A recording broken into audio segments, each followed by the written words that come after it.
Zambia's Luangwa Valley, one of Africa's great wild places. Life here experiences two seasons, vastly different.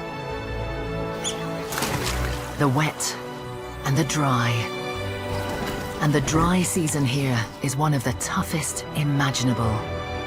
Almost 7 months with barely any rain and rising temperatures. Animals have to cope with vanishing waterholes and blistering heat. This year is harsher than ever.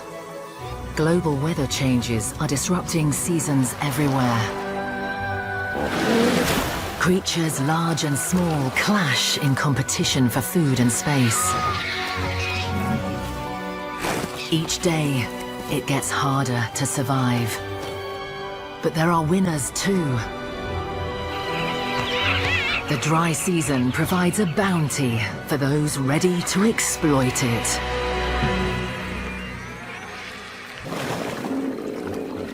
"25,000 hippos call the Luangwa River home. The largest population of hippos anywhere in the world. Groups, known as pods, spread out along the river.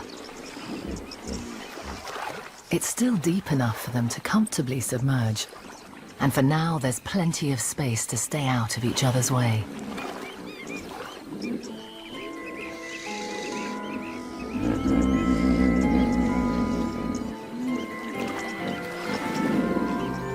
They constantly communicate.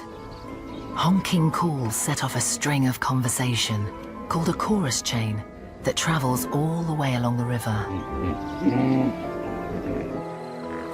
It's a way of amicably letting other hippos know who's who and where pod boundaries lie.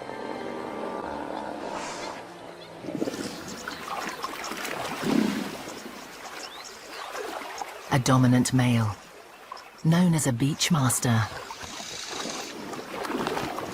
He's over 20 years old and controls a territory along 100 meters of this river.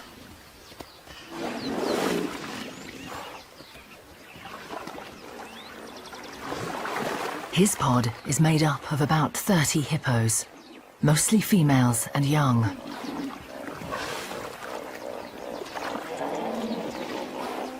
And a few younger males who he tolerates, as long as they're no competition.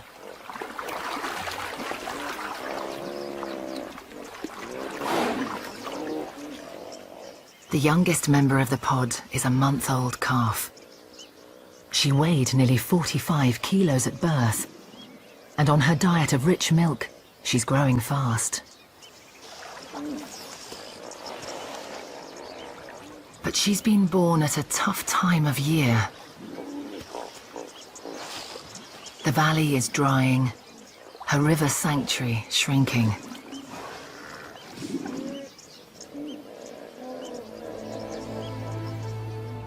It's mid-July. It hasn't rained for 2 months. The dry season has set in, but it's yet to take its iron grip.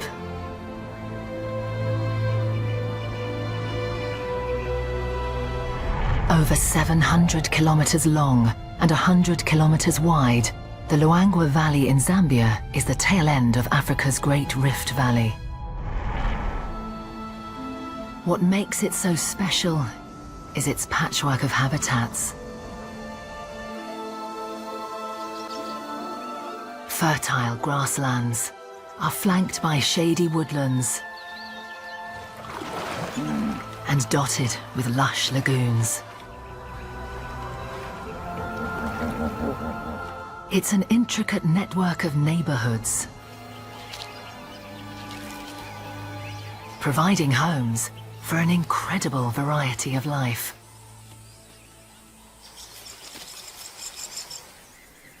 At the heart of it all is the Luangwa River, one of the largest undammed rivers in all of Africa. It's a lifeline in the valley.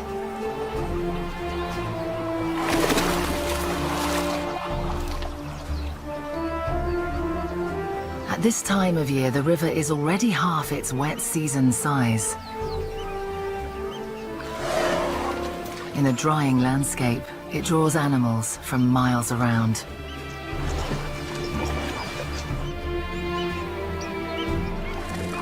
Hundreds of species depend on it for their survival.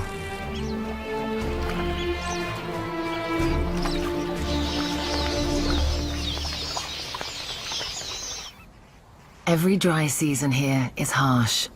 It can be 7 months, from May to November, with practically no rain and soaring temperatures. But this year, the drought is even more extreme than usual. It's an El Niño year. This global weather phenomenon is triggered by changes in warm water currents in the Pacific Ocean. Its far-reaching effects span the planet, and in Africa, they can intensify dry conditions. The Luangwa River meanders dramatically. As it snakes through the valley, soft sand is eroded from the outer edge of a bank and deposited on the inside. Over time, these big bends get cut off, leaving oxbow lakes, an echo of the river's old course.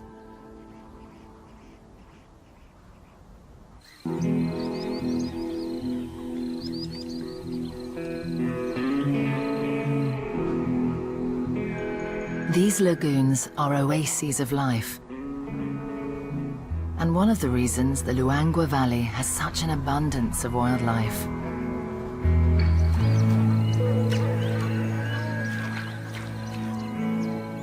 Some lagoons have already dried up, but this one is big, nearly 1 kilometer long. And there's still plenty of water here. Nile cabbage grows all over Africa's wetlands. It's one of the most prolific water plants in the world. It floats on the surface, its roots dangling in the depths below. It's a haven for aquatic insects. Larvae live among the submerged roots, and adult flea beetles emerge in their thousands to feed on the succulent leaves.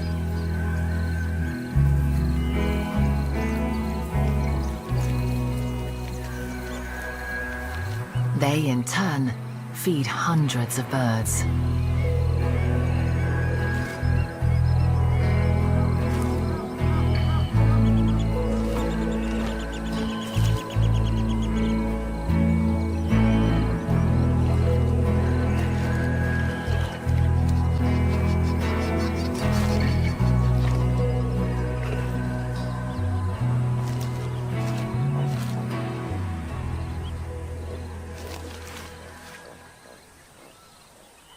Jacanas have, proportionally, the longest toes of any bird in the world. Nearly 20 centimeters tip to tip, front to back. 2/3 of its body length.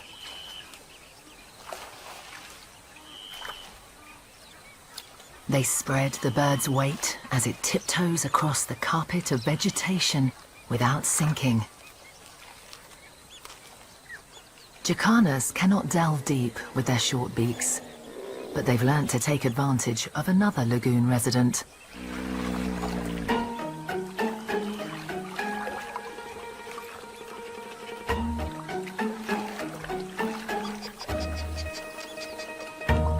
A hippo is a mobile feeding station. Vegetation lifted out of the water gives jacanas access to invertebrates hidden in the root system they otherwise couldn't reach.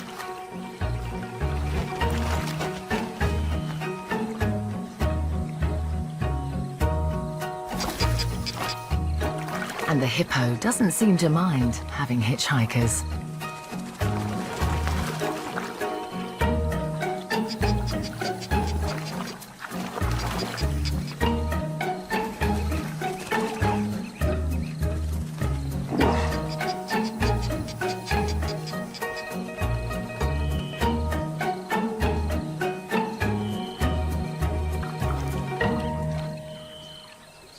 This hippo is an old bull. He's living the quiet life away from the noise and commotion of the main pods in the river. But his lagoon won't last forever. It's the end of July, and midday temperatures are beginning to creep above 25 degrees Celsius. More water evaporates every day.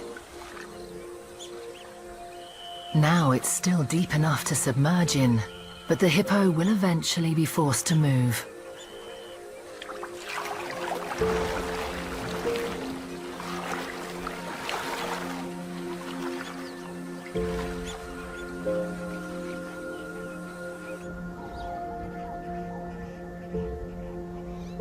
Many of the valley's plains are old, silted-up lagoons, formed when the course of the river has changed.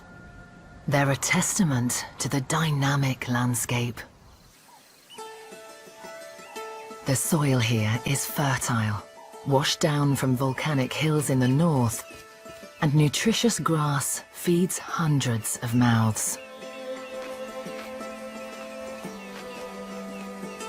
Puku and impala have small mouths and flexible lips that are perfectly suited to nibbling short grass.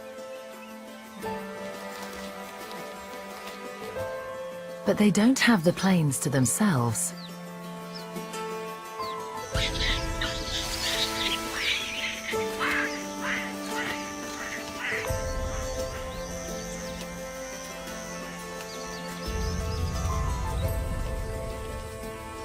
Grass makes up half a baboon's diet, but they feed very differently from antelope.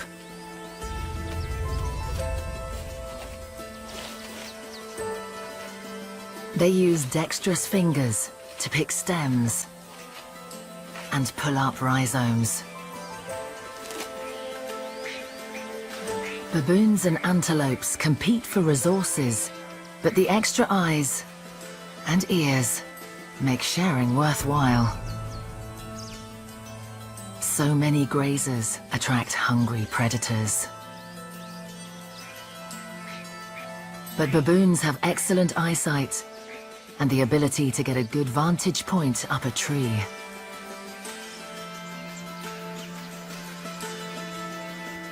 And antelope have acute hearing and a strong sense of smell.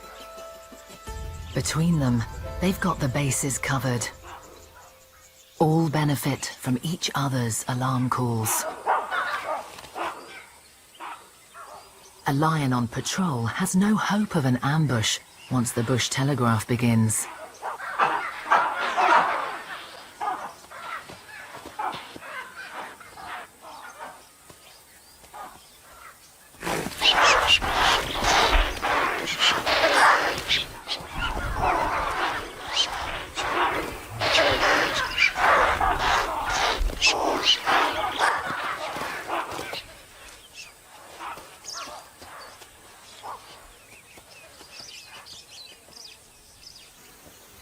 Even Africa's giants make use of the fertile plains.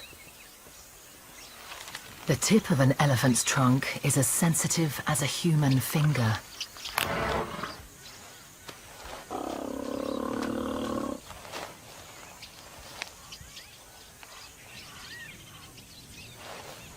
Picking grass a blade at a time is a slow way of collecting the 130 kilos of food they'll need to eat in a day.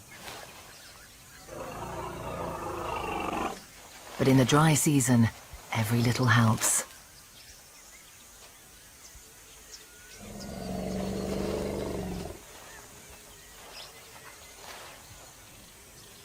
This calf is only 2 years old, but already he's walked hundreds of kilometers. An elephant herd must keep moving. If they stay in one place for too long, they'll annihilate their food supply.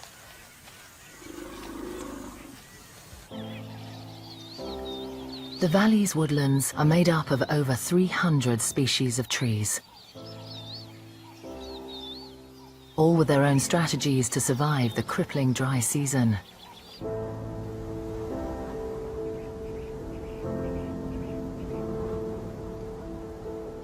Groves of ebony trees are never far from the river. Their long roots tapping into the groundwater.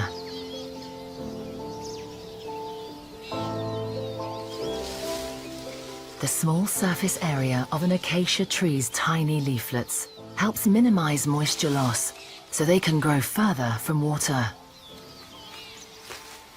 But the most striking adaptation is found in a Mopani forest. Every year it transforms into an autumnal wonderland.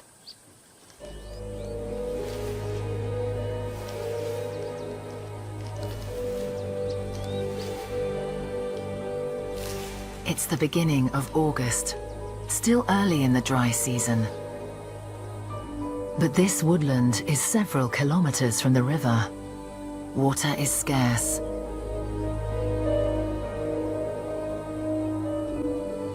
Each Mopani tree cuts off the supply of moisture and nutrients to its leaves.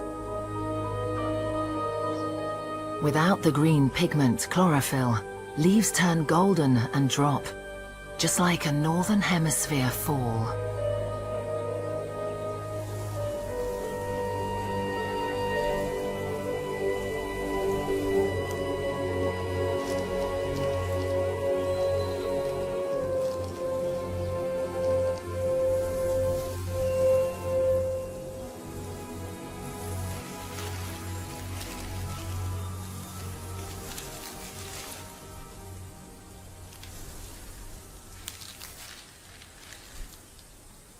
The carpet of fallen leaves creates a whole new habitat on the forest floor.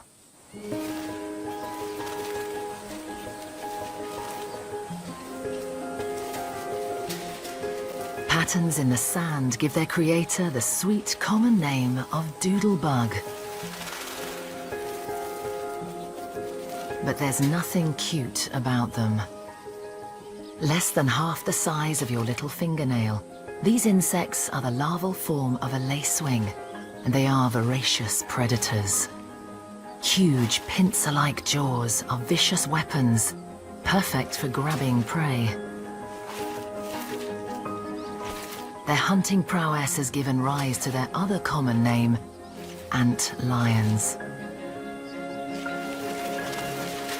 Each of these miniature killers digs a tiny pit, about 5 centimeters deep.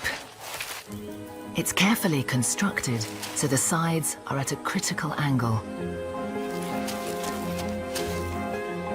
They'll collapse at the slightest disturbance.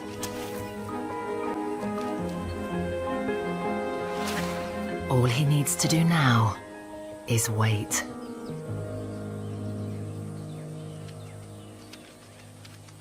Ants are found in every habitat in the world except the poles.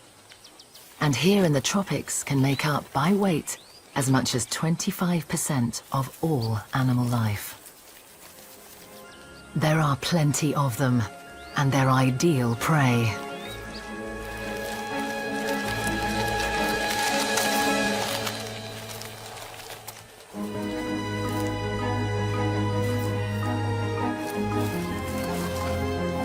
This ant's making a heroic bid for freedom.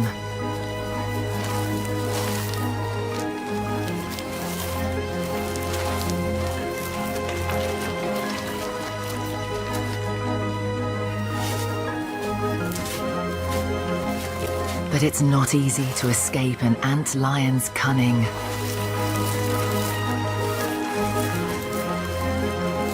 Flicking sand destabilizes the pit wall.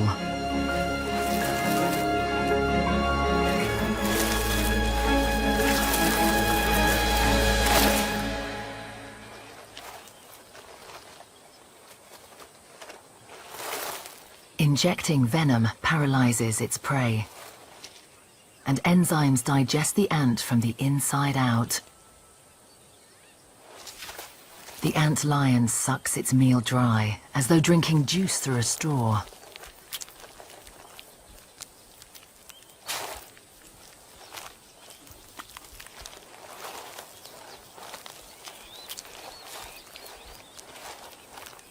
And when it's done, it throws the empty carton away. But one man's trash is another man's treasure.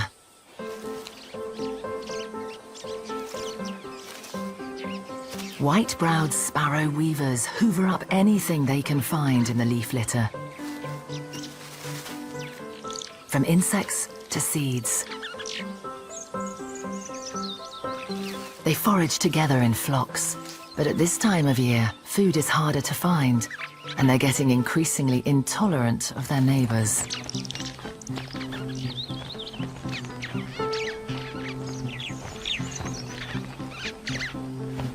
Squabbles are short-lived. These gregarious birds are a model of community living. In fact, they have one of the most unusual social systems in the bird world. When it's time to breed in a few months, an alpha pair will be the only birds in the group to lay eggs. The rest of the flock will help to rear the brood. It's a bit like a tiny wolf pack. Each sparrow weaver has its own nest for roosting in, but the whole gang helps build them all.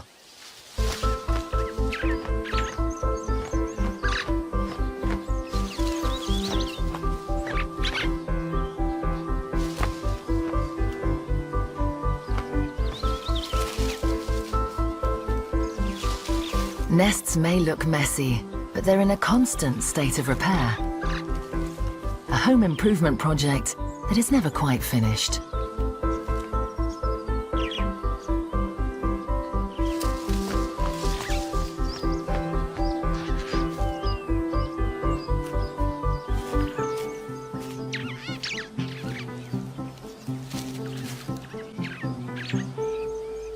All the nests are on the same side of a tree.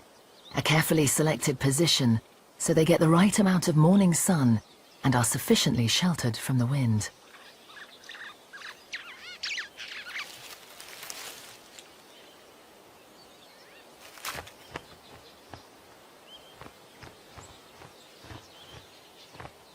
A double entrance is a security feature.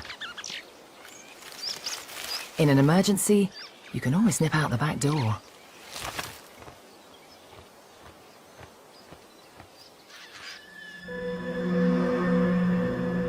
It's now the end of August. 4 months of unrelenting dry.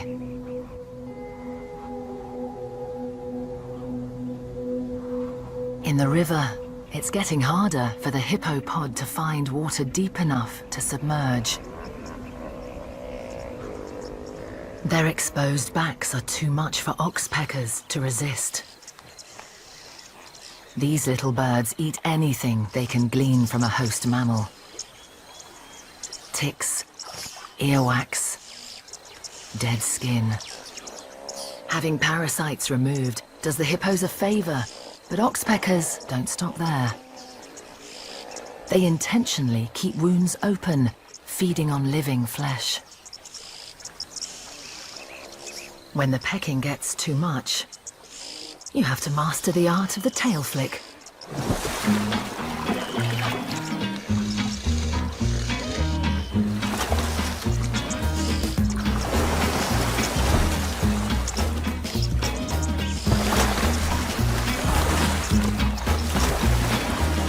These pesky birds don't seem to mind taking a shower.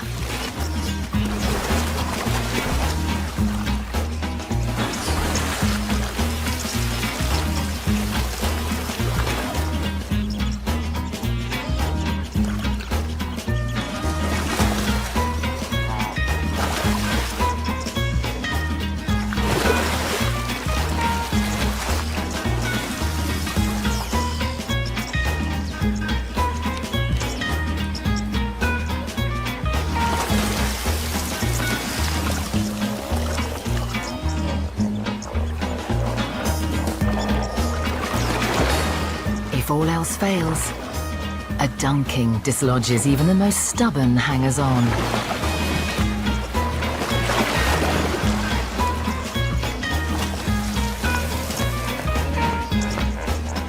No matter. There's always another hippo to hop onto.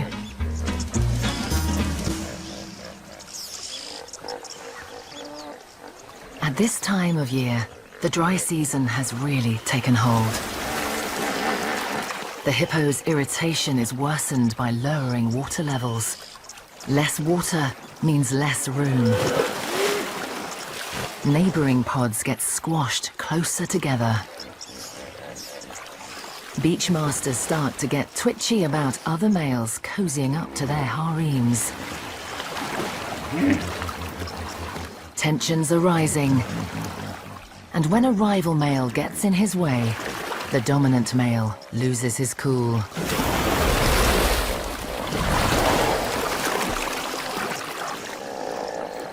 Mum must keep her baby close.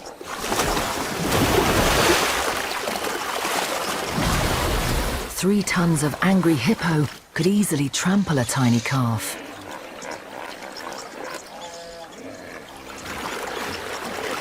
It's only a small disagreement, this time. But it's a sure sign of fireworks to come.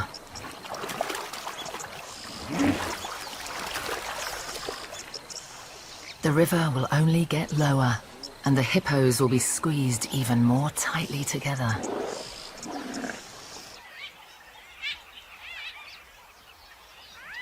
But for some, the shrinking river brings opportunity. Exposed banks are the perfect nesting site for white-fronted bee-eaters. Each colony is divided into several clans, extended families that maintain close relationships. Pairs mate for life and share the task of incubating their eggs. A single bee-eater can eat 250 insects in a day. And each brings food to their partner on nest duty. But in this society, cooperation goes one step further. Not all birds breed every year, and those who don't have a brood to raise act as helpers for those who do.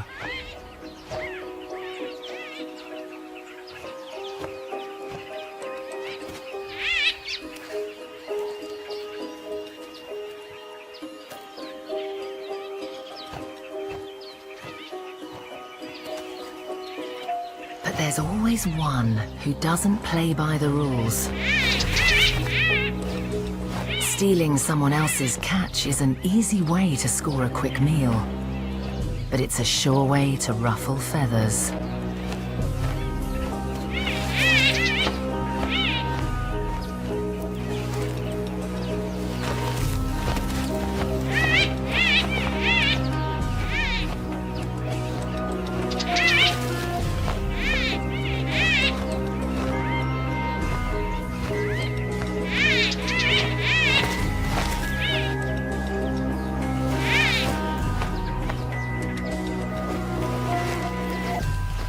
Encroaching on a rival clan's territory can result in bouts of beak wrestling that last for several minutes.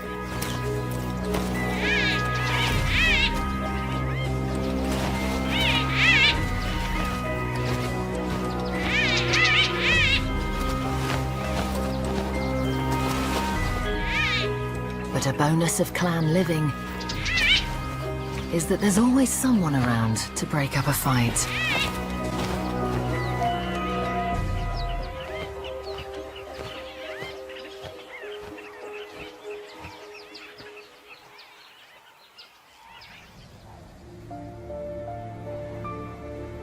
It's the beginning of September.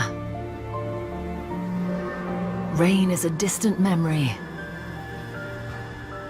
And midday temperatures have started to rise above 30 degrees Celsius. The lagoons are shrinking fast.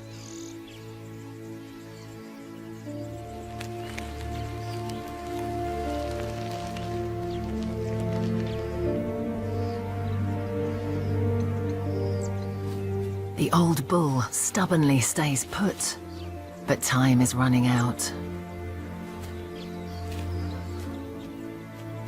He'll hang on as long as he can, but he'll be forced to move when the water vanishes completely.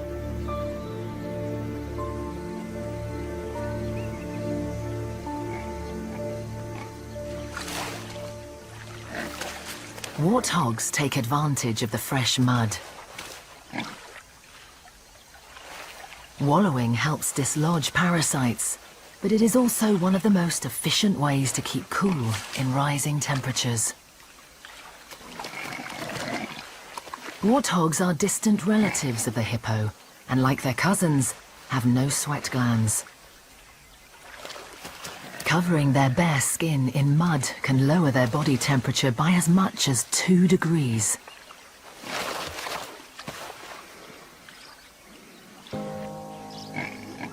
This dwindling lagoon is one of only a few in the valley still to hold water. It's a magnet for wildlife.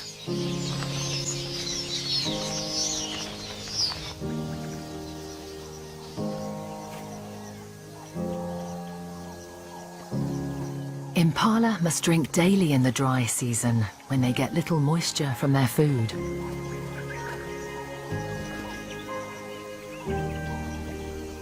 They come to the lagoon at the hottest and safest part of the day, when most predators are lying up in the shade.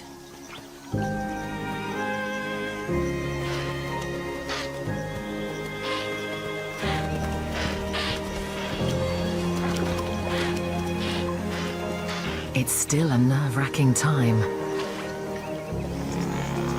For the hefty buffalo, which can weigh up to a ton, the trek across the mud to water can be treacherous.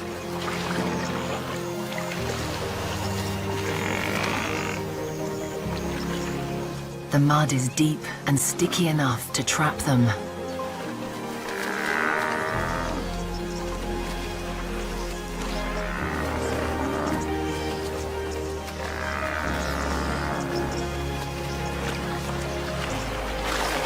But the desperate desire to quench their thirst drives them on.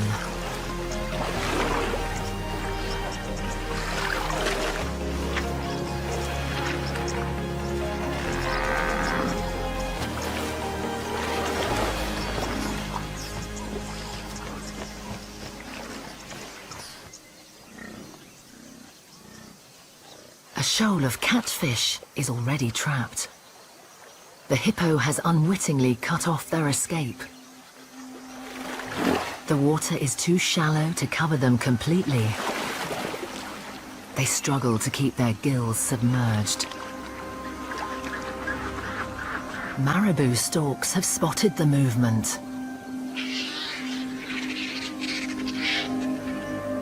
Known as undertaker birds, these bizarre-looking gangly storks are usually scavengers.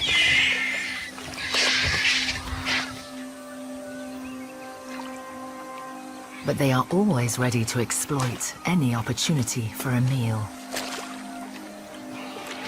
Their 30-centimeter beaks aren't built to deal with prey like this, however.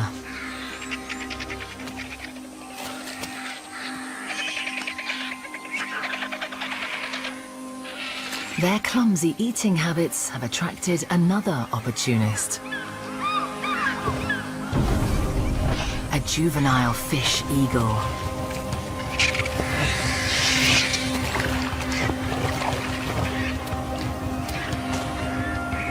This is a chance for him to practice a tactic that will stand him in good stead for the future. Stealing food. Marabou storks are 1.5 meters tall and have the largest wingspan of any land bird in the world, well over 3 meters. They are formidable opponents.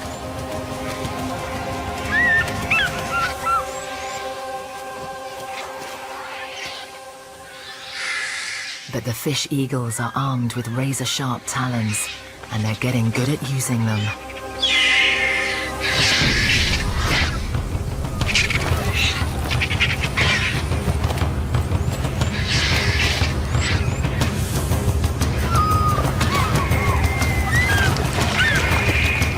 There's no honor among thieves.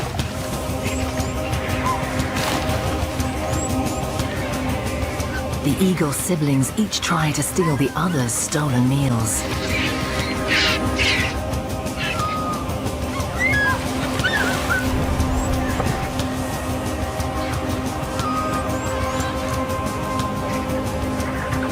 Fish eagles are pirates through and through.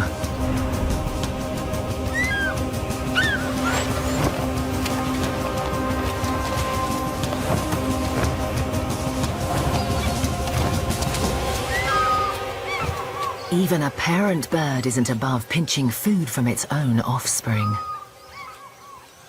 It's a tough world out there. And the sooner that lesson is learnt, the better.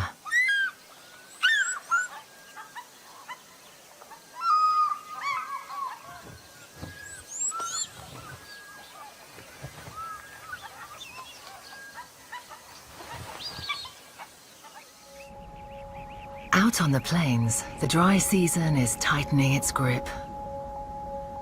It's mid-September, and the ground is baked hard. The elephant family is on its way to the river.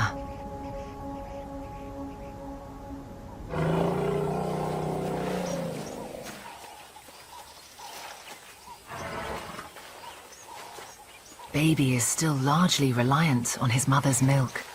He'll suckle for at least another 2 years. He needs to drink 12 liters a day, and as it gets drier, his mum will be under huge pressure to produce enough milk.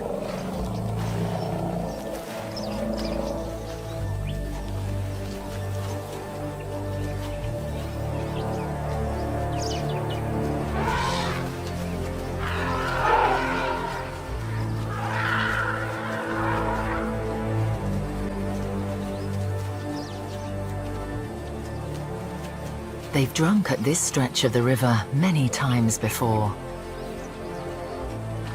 But this time, they're not alone. On the other side of the river is a second herd. They've been foraging far away on the escarpment, but there's nothing left there to drink.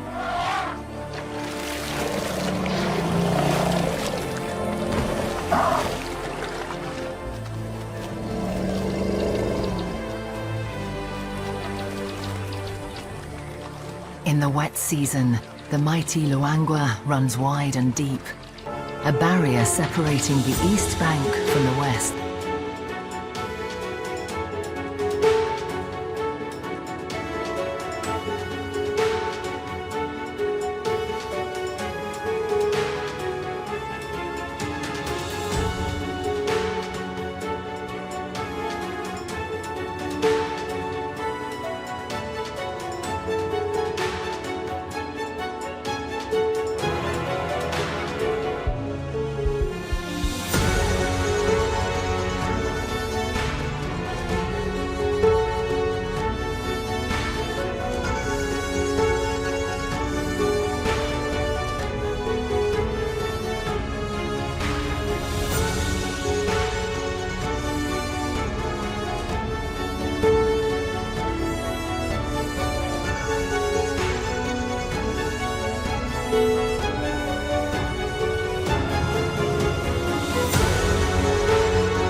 They haven't seen each other for months.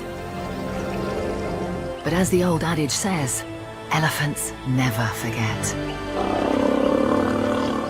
Touching trunks is like a handshake. And resting your trunk on another is an elephant's way of hugging.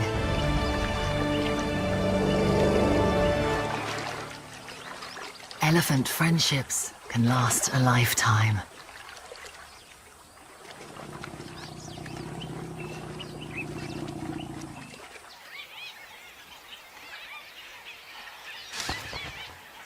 At the white-fronted bee-eater colony, Newcomers are not so welcome.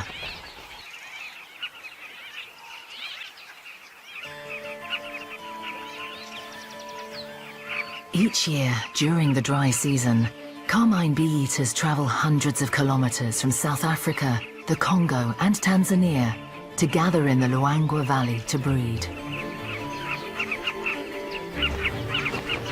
These are the vanguard, a few hundred birds. But over the next month, thousands will arrive.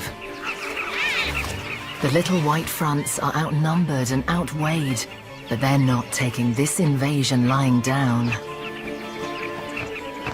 It's imperative that they defend their burrows from these red devils.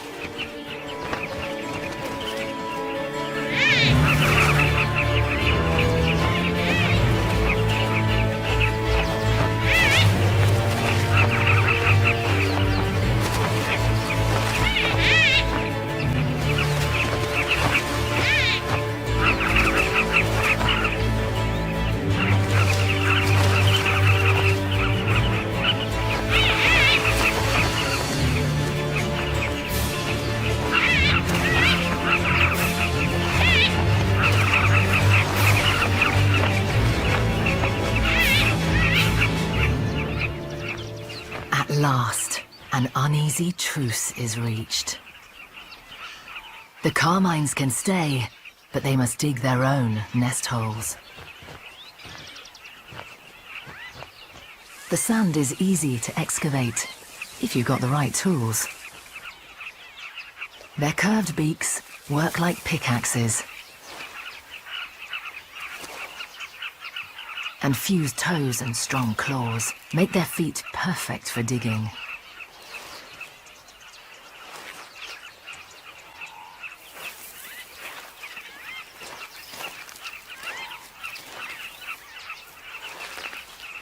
Stiff tail feathers brace against the cliff wall as they dig, helping them keep their balance.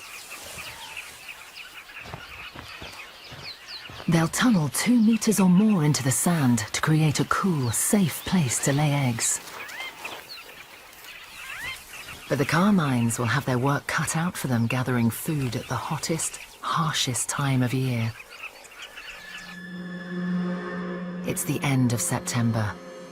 There's not been a drop of rain for over 5 months, and temperatures peak at 37 degrees Celsius each day. This year, El Niño conditions in the Pacific have caused a drought that is even more fierce than usual. Waterholes have vanished almost a month earlier than last year.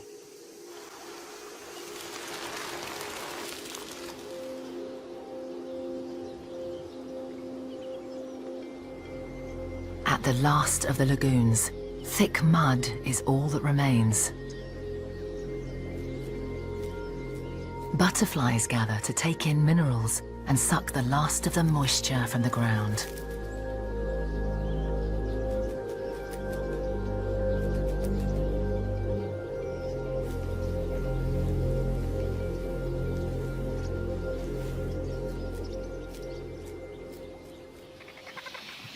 But behind them, other winged creatures arrive. Vultures.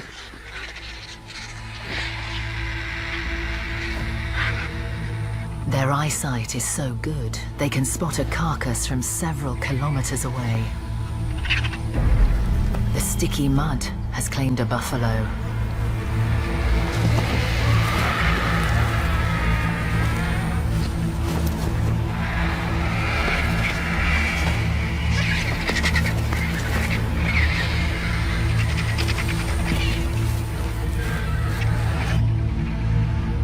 On the wing, vultures look out for signs that others have found a meal.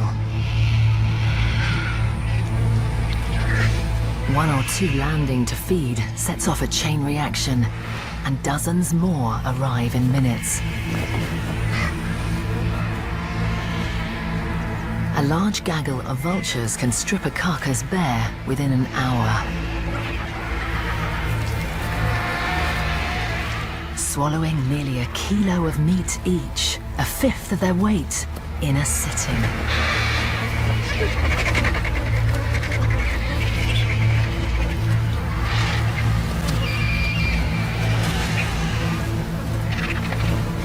stomach acid is so corrosive it kills most bacteria, making them immune to toxins in decaying flesh.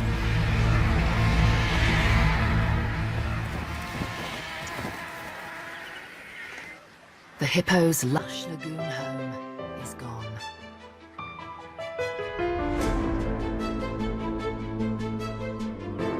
There's nothing left but a muddy death trap.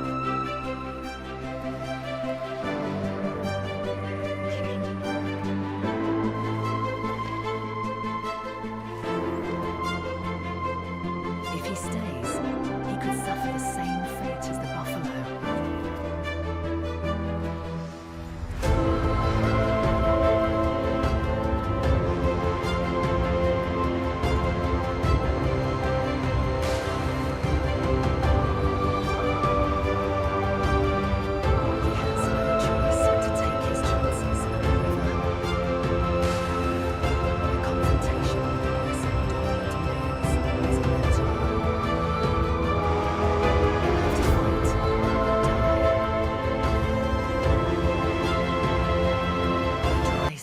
Is far from over.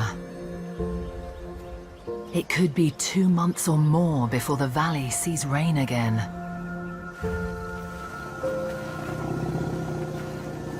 The young elephant will struggle to keep up with the herd as it needs to travel further and further to find enough food. But new opportunities will present themselves to some. As animals congregate around the last of the resources, it's good times for predators. There are always winners and losers in the Luangwa Valley.